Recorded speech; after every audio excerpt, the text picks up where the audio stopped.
The Little Prince. The fourth planet belonged to a businessman. This man was so much occupied that he did not even raise his head at the little prince's arrival. "Good morning," the little prince said to him.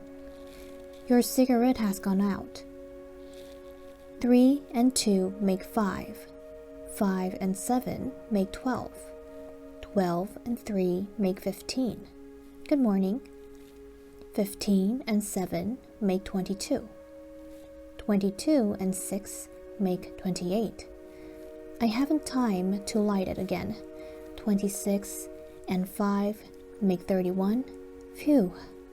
Then that makes 501,622,731. 500 million what? Asked the little prince. Eh? Are you still there? 501 million. I can't stop. I have so much to do. I'm concerned with matters of consequence. I don't amuse myself with balderdash. 2 and 5 make 7.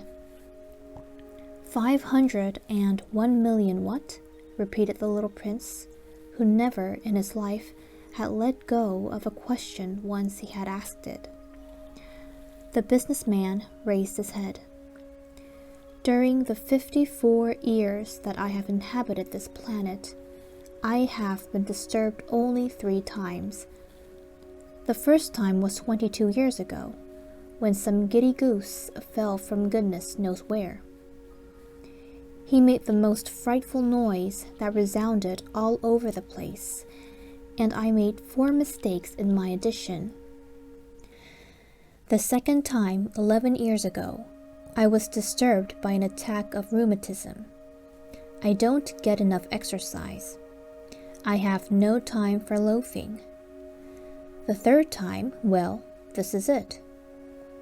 I was saying then, 501 millions.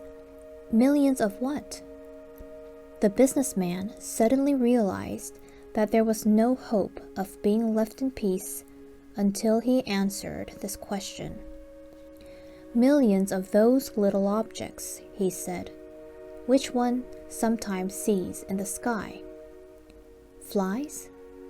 Oh no, little glittering objects. Bees? Oh no, little golden objects that set lazy men to idle dreaming. As for me, I'm concerned with matters of consequence. There is no time for idle dreaming in my life. Ah, you mean the stars? Yes, that's it, the stars.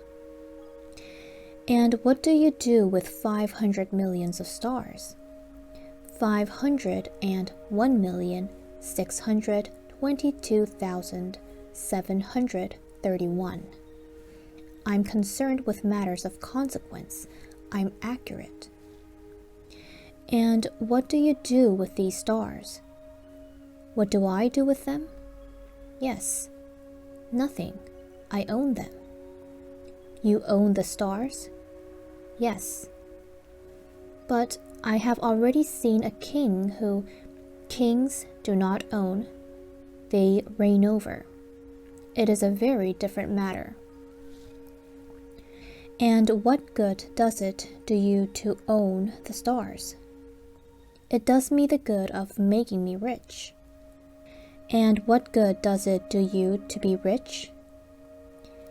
It makes it possible for me to buy more stars, if any are ever discovered. This man, the little prince said to himself, reasons a little like my poor tippler. Nevertheless, he still had some more questions. How is it possible for one to own the stars? To whom do they belong? The businessman retorted peevishly. I don't know, to nobody. Then they belong to me because I was the first person to think of it. Is that all that is necessary? Certainly. When you find a diamond that belongs to nobody, it is yours. When you discover an island that belongs to nobody, it is yours. When you get an idea before anyone else, you take out a patent on it, it is yours. So with me, I own the stars, because nobody else before me ever thought of owning them. Yes, that is true, said the little prince. And what do you do with them? I administer them, replied the businessman. I count them and recount them. It is difficult, but I'm a man who is naturally interested in matters of consequence. The little prince was still not satisfied. If I owned a silk scarf, he said, I could put it around my neck and take it away with me. If I owned a flower, I could pluck that flower and take it away with me. But you cannot pluck the stars from heaven. No, but I can put them in the bank. Whatever does that mean? That means that I write the number of my stars on a little paper, and then I put this paper in a drawer and lock it with a key. And that is all? That is enough, said the businessman. It is entertaining, thought the little prince. It is rather poetic, but it is of no great consequence. On matters of consequence, the little prince had ideas which were very different from those of the grown-ups. I myself own a flower, he continued his conversation with the businessman, which I water every day.